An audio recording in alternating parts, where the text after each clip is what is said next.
প্রিয় দর্শক, আসসালামু আলাইকুম। আপনারা সবাই কেমন আছেন? আশা করছি আল্লাহর রহমতে আপনারা সবাই অনেক ভালো আছেন।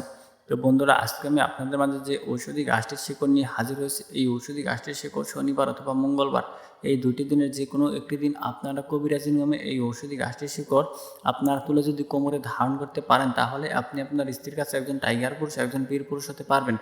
দুনিয়ার বুকে এমন কোনো নারী নেই যে আপনাকে লজ্জিত করে, আপনাকে পরাজিত করে।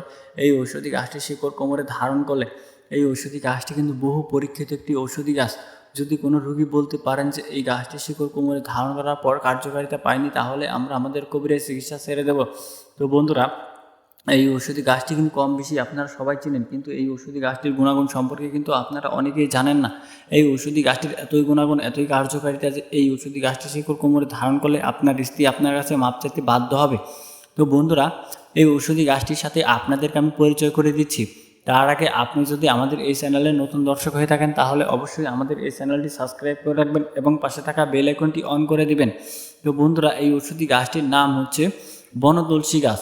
আপনারা সবাই কম বেশি গ্রামগঞ্জের বাড়িতে যে তুলসী গাছটি বোনা হয়, সেই গাছটি কিন্তু আপনারা কম বেশি চিনেন, কিন্তু এই বনতুলসী গাছের গুণাগুণ সম্পর্কে কিন্তু আপনারা অনেকেই জানেন না।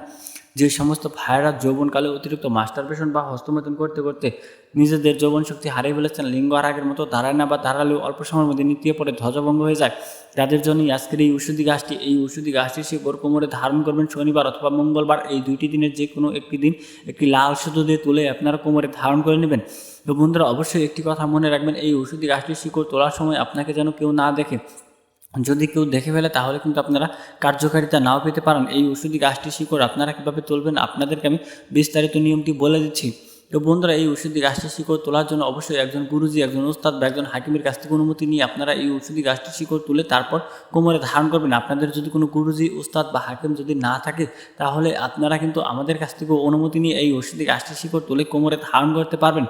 প্রথমেই আপনাদেরকে একটি বনতুলসী গাছ খুঁজে বের করার পর এই ঔষধি গাছটির শিকড় সন্ধ্যার সময় সূর্য ওঠার আগে আপনাদেরকে এই ঔষধি গাছটির শিকড় তুলে নিতে হবে।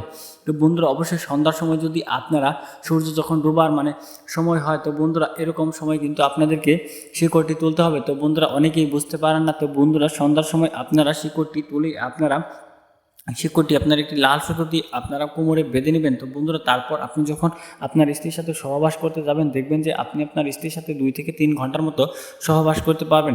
দুনিয়ার বুকে এমন কোনো নারী নেই যে আপনাকে লজ্জিত করে, আপনাকে পরাজিত করে। যদি এই ঔষধি গাছটির শিকড় কীভাবে কোমরে ধারণ করতে হয় বুঝতে যদি অসুবিধা হয় বা নিয়মকানুন যদি না বোঝেন, তাহলে অবশ্যই কমেন্ট করে জানাবেন, অথবা আমাদের সাথে যোগাযোগ করেও সরাসরি আপনারা এই কাজটি করে নিতে পারেন। এর জন্য আমরা কোনো টাকা পয়সা নিই না। তো বন্ধুরা, আমাদের এই ভিডিওটি ভালো লাগলে ভিডিওতে একটি লাইক করবেন এবং কমেন্টে আপনাদের মতামত জানাবেন। ধন্যবাদ আপনাদের সবাইকে।